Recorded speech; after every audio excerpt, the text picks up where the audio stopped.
this washer and dryer here is stuck in this cabinet the way it's installed. The customer's complaint was that the unit doesn't start, so you can turn it on. When you press start, it looks like it's drawing, but nothing is happening. So originally my coworker was here, who tried to work on it, and then within a couple of minutes he said, no, it's a 2-month job, you need to bring a platform so we can pull the dryer out on top of a platform, 2-month job, and then we will be able to fix it. So today I got here with a platform to pull the washer and dryer out. The first thing I did was I brought this plastic sheet for the flooring protection. I usually use a little bit of dish soap to slide the front of the washer feet, and that way it's gonna slide out easily. We spent closer to 15 minutes here pulling it out, playing around back and forth with the bottom feet. These 2 feet at the bottom right there, I was able to adjust that, like I brought it all the way up, and then we pull it out. Look at the scratches from the Yeah, and then it still couldn't come out. The next thing I did was I had to get the customer signature on waiver for the flooring, in case if you damage it or scratch it. Customer seems very nice guy. He said, yeah, he's not gonna care about the smaller scratches here. So I removed the sheet to give it a little bit of a space underneath, and then 2 guys still couldn't pull it out, because if you look from the top, on this side it seems okay. From the top right here it's completely stuck. We tried different methods by pushing the washer in, pulling the dryer out, or pulling the washer out, pushing the dryer back in. Couldn't get it. So the next thing is we also got a opening here, which is good. What the customer is gonna do is he wanted to remove the whole frame area, which is part of the framing here and there, and I wouldn't recommend doing that because it's gonna cause issues to the structure of the house here. So what he's gonna do is he will cut like only ½ an inch from the top, and then that way hopefully we can pull it out. If customer feels that we can pull out the washer and dryer out from here and we got enough space, we will come back and take care of this issue. I think maybe idler pulley is broken, belt is broken, or it could be a thermal fuse on the blower or housing assembly. For now we will push the washer and dryer back in, so it will give extra space for the customer to use a sawzall or anything to pull it out, and then hopefully we can come back and take care of this. And yeah, so I forgot to mention the flooring. The flooring right here seems okay, but the more you go there, it kind of tilts. Look at my leveling tool, how it looks here. This side of the flooring is down compared to that other side. See, that's a big difference.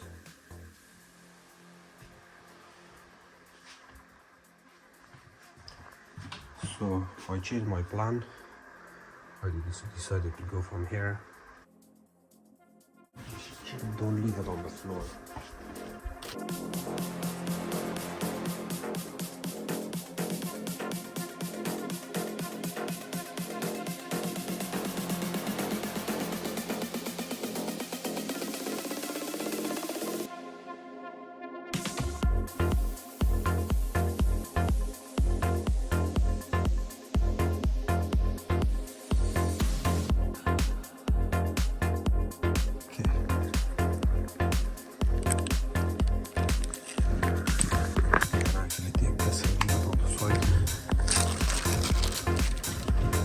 My flashlight here. The first thing I checked was my idler pulley. That's your idler pulley. If it breaks or if the belt breaks, you will have the same problem. So yeah, so I got my multimeter. I'm gonna check continuity. Disconnect this wire from the from the blower wheel thermal cutout or thermostat. And here, no okay. No continuity.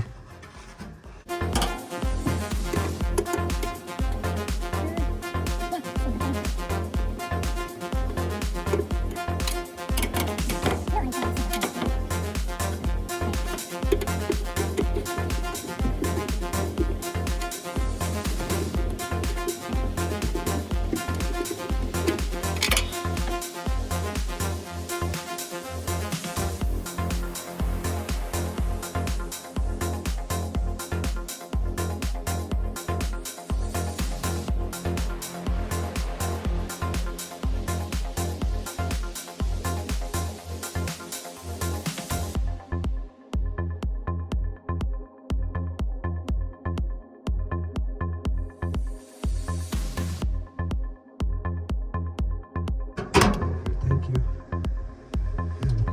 And do not forget you have to put this connector back together here.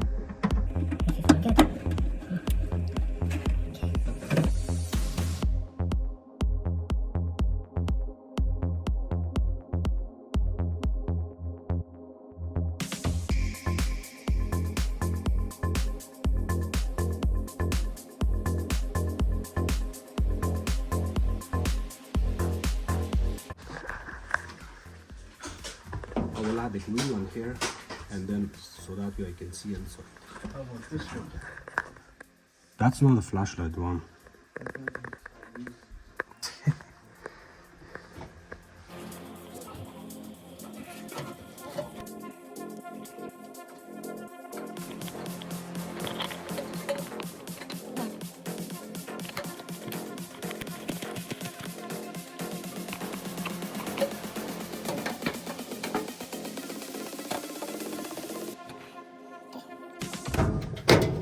Can you pass me the screws, please?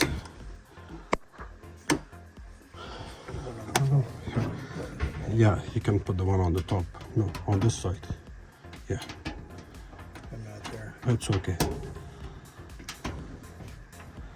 Thanks.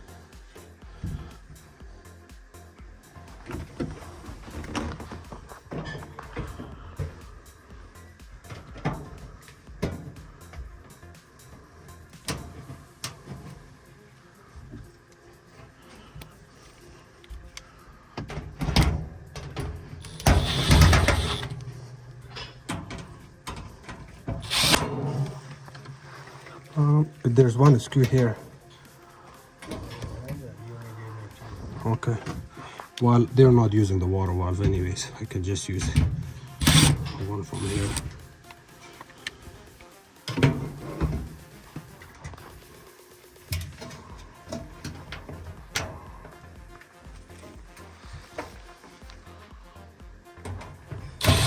Okay. Should I do that when I come out? Okay. Which side? This side? Goes up?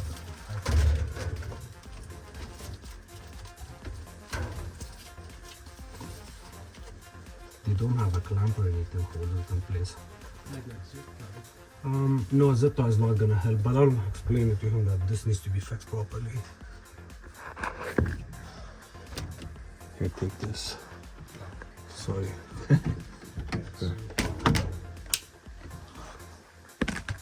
Here you can also hold this.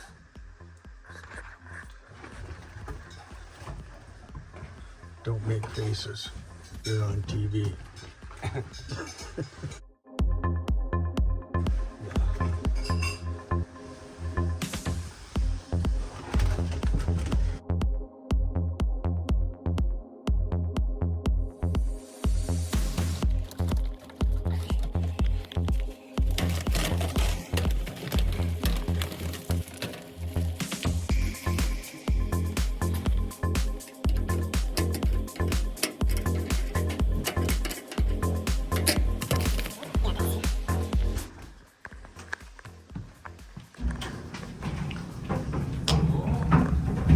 Yay.